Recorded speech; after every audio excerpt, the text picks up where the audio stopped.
Bismillahirrahmanirrahim. Assalamualaikum warahmatullahi wabarakatuh. Selamat pagi semuanya. Mudah-mudahan semuanya selalu dalam lindungan Allah Subhanahu wa Ta'ala. Bertemu lagi dengan pelajaran IPA. Kita lanjutkan materi dari bab minggu lalu, yaitu tentang zat aditif, zat adiktif, dan psikotropika. Masih bersama Ibu Wis Handayani. Baiklah, sebelum kita memulai pembelajaran hari ini, kita baca basmalah dulu bersama-sama. Bismillahirrahmanirrahim. Dan kita lanjut dengan membaca doa sebelum belajar. Berdoa mulai.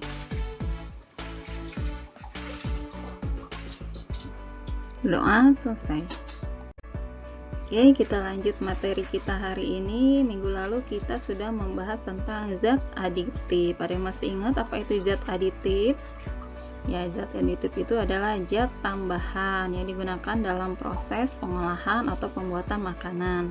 Nah, sekarang kita lanjut ke materi berikutnya, yaitu tentang zat adiktif. Apa itu zat adiktif? Nah, ada yang pernah minum kopi atau hobi minum kopi? Atau hobi minum teh? Atau merokok dan minuman keras? Di antara semua jenis minuman ini ternyata mengandung zat adiktif. Pengertian zat adiktif. Nah, ketiga bahan ini ternyata mengandung zat adiktif yang dapat mengakibatkan seseorang ketergantungan. Jadi ketika seseorang tidak mengkonsumsi lagi atau tidak menggunakan bahan tersebut akan merasa ketagihan gitu, itu yang namanya zat adiktif. Nah, jadi zat adiktif itu adalah zat-zat yang apabila dikonsumsi dapat menyebabkan ketergantungan atau adiksi atau ingin menggunakannya secara terus-menerus atau ketagihan. Nah, jadi itu yang disebut dengan zat adiktif. Nah, apa saja termasuk jenis zat adiktif? Nah, yang termasuk jenis zat adiktif ada alkohol. Alkohol ini biasa banyak terdapat pada jenis-jenis minuman keras. Kemudian ada kafein. Kafein ini biasanya terdapat pada kopi. Kemudian ada nikotin. Kemudian ada yang disebut dengan inhalant. Inhalant ini biasanya terdapat pada lem, aerosol, cat, obat bius, dan lain-lain yang biasa penggunaannya dengan cara dihirup. Kita bahas dalam pertemuan ini ada dua jenis produk yang mengandung zat adiktif, yaitu rokok dan minuman keras. Oke, yang pertama kali kita akan bahas yaitu rokok. Tahu kan ya apa itu rokok? Pasti sudah mengenal dengan yang namanya rokok. Apa itu sebenarnya rokok? Nah, rokok ini terbuat dari daun tembakau melalui proses tertentu dan telah dicampur dengan bunga cengkeh serta berbagai macam bahan aroma. Nah, di dalam rokok ini terdapat kandungan nikotin. Nah, nikotin ini fungsinya sebagai stimulan, jadi merangsang. Kemudian terdapat tar. Nah, tar ini dapat menyebabkan penyakit kanker paru-paru. Kemudian di dalam rokok ini juga terdapat karbon monoksida. Nah, karbon monoksida ini sangat beracun dan berbahaya bagi tubuh manusia karena dapat menghambat proses penyerapan atau pengikatan oksigen oleh sel darah merah sehingga menghambat peredaran darah. Nah, itu beberapa jenis kandungan yang ada di dalam rokok, kandungan zat adiktif yang terdapat di dalam rokok.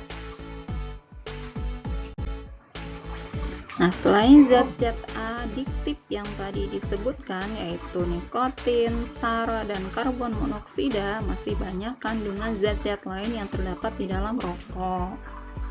Nah, di sini terdapat asam asetat, natrium. Natrium ini digunakan untuk memproduksi bubur kayu. Kemudian ada asam asetat sebagai pembersih lantai, ada naftalin sebagai pewangi, kemudian ada aseton, ada geranol, formalin yang kemarin sudah dijelaskan tentang formalin ya, termasuk zat aditif yang berbahaya. Kemudian ada dehidrasi, metanol. Nah, semua bahan-bahan ini adalah bahan-bahan yang sebenarnya tidak layak untuk masuk ke dalam tubuh. Nah, sungguh ngeri sekali ya jika sudah begitu banyak informasinya tentang kandungan yang sangat berbahaya di dalam rokok, tapi masih banyak orang yang mengkonsumsi rokok. Nah, Mudah-mudahan kalian yang sudah mempelajari tentang kandungan rokok ini bisa menghindari jangan sampai ikut mengkonsumsi atau menjadi pengguna rokok. Nah, jenis perokok ada dua, yaitu perokok aktif dan perokok pasif. Nah, perokok aktif ini adalah orang yang menghirup rokok secara langsung. Kalau perokok pasif adalah perokok yang tidak merokok tapi menghirup asap rokoknya. Nah, dari dua jenis perokok aktif dan pasif ini ternyata yang lebih sensitif itu malah yang perokok pasif. Nah, biasanya kalau orang perokok aktif ini mungkin udah kebal ya, beda dengan yang perokok yang pasif. Nah, perokok yang pasif ini jika dia terus-terusan terkontaminasi dengan asap rokok, nah kemungkinan terserang penyakitnya itu lebih besar dibandingkan dengan perokok aktif itu sendiri.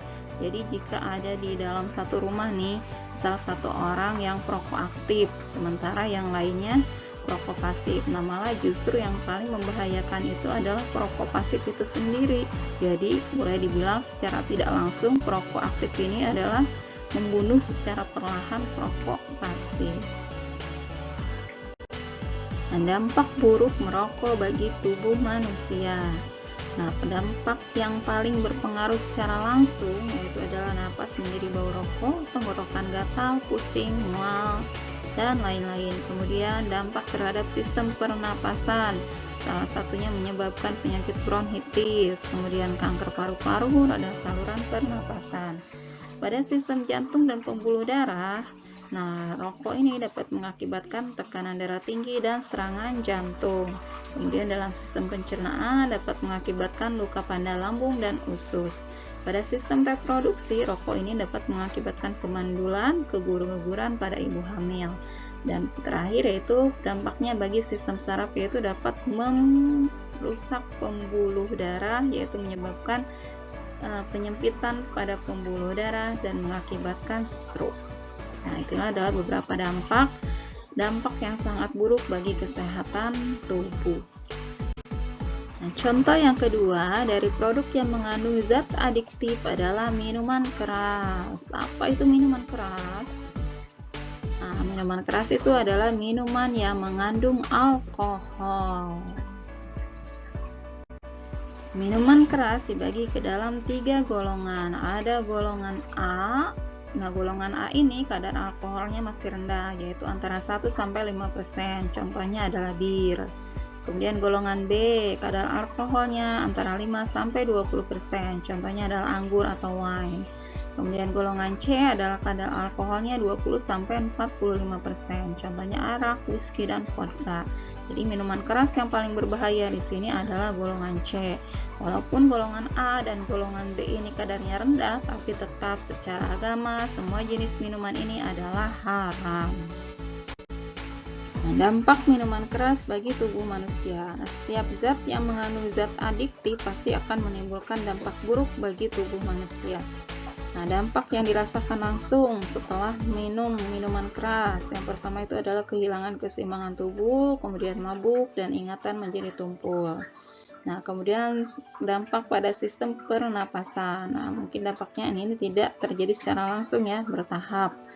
Nah, yang mengakibatkan denyut jantung dan pernapasan melambat. Kemudian sistem jantung dan pembuluh darah. Nah, minuman keras ini dapat mengakibatkan pembengkakan jantung, kegagalan fungsi jantung. Nah, pada sistem pencernaan, dampak dari minuman keras ini dapat mengakibatkan selera makan menghilang, peradangan hati, dan luka pada lambung.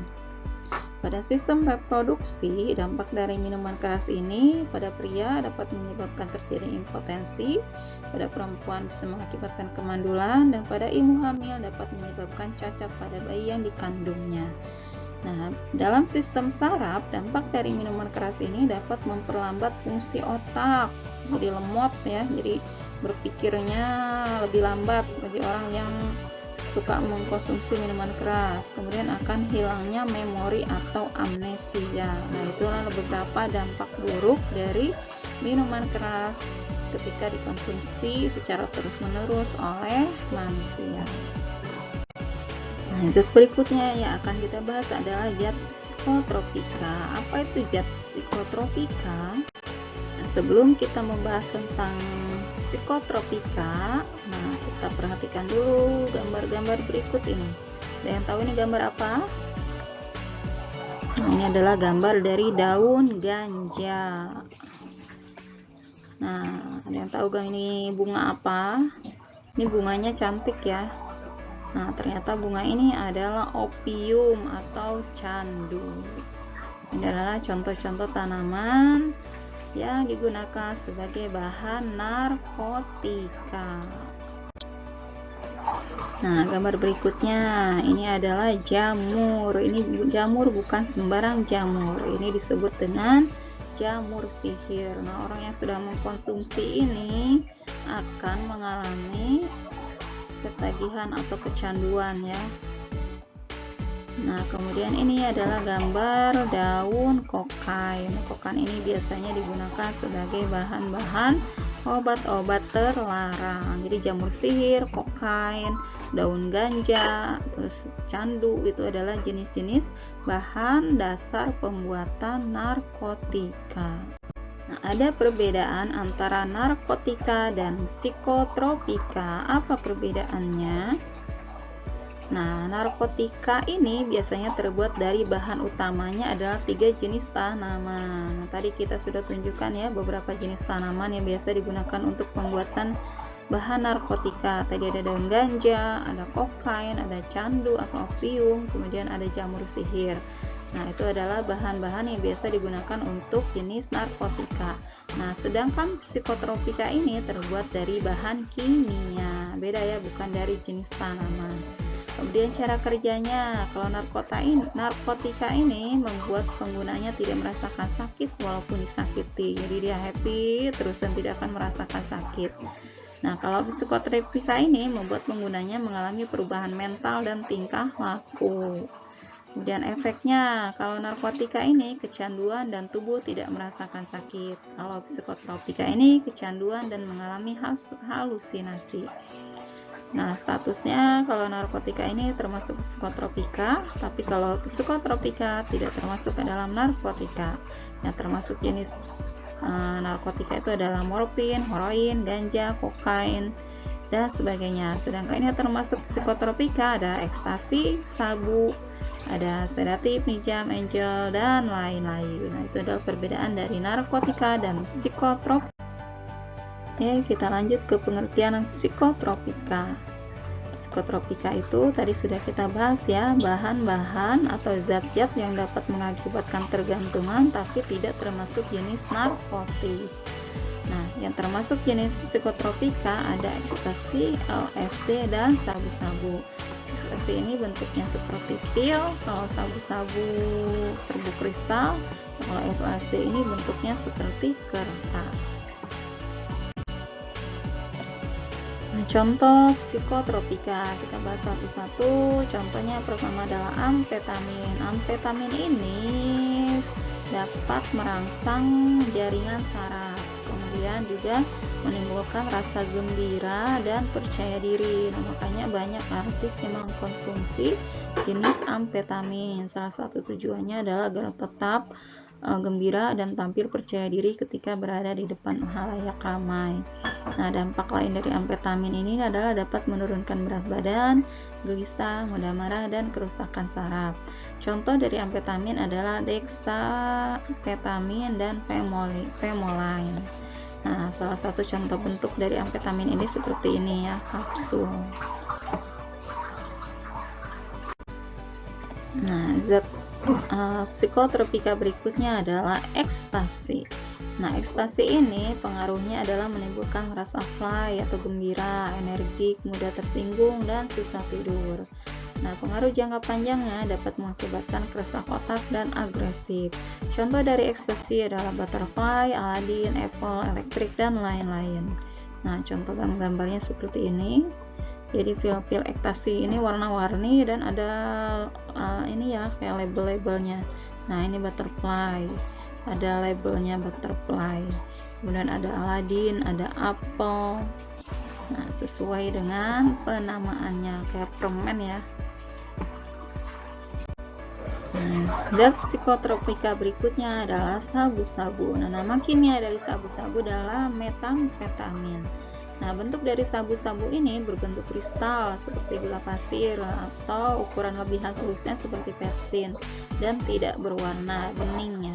Kemudian sabu-sabu ini berpengaruh kuat terhadap saraf. Dampak jangka panjang dari penggunaan sabu-sabu ini dapat mengakibatkan penyakit jantung bahkan kematian. Nah, ini gambar dari sabu-sabu. Bentuknya seperti ini. Bentuknya seperti kristal ya. Ini kristal, warnanya bening.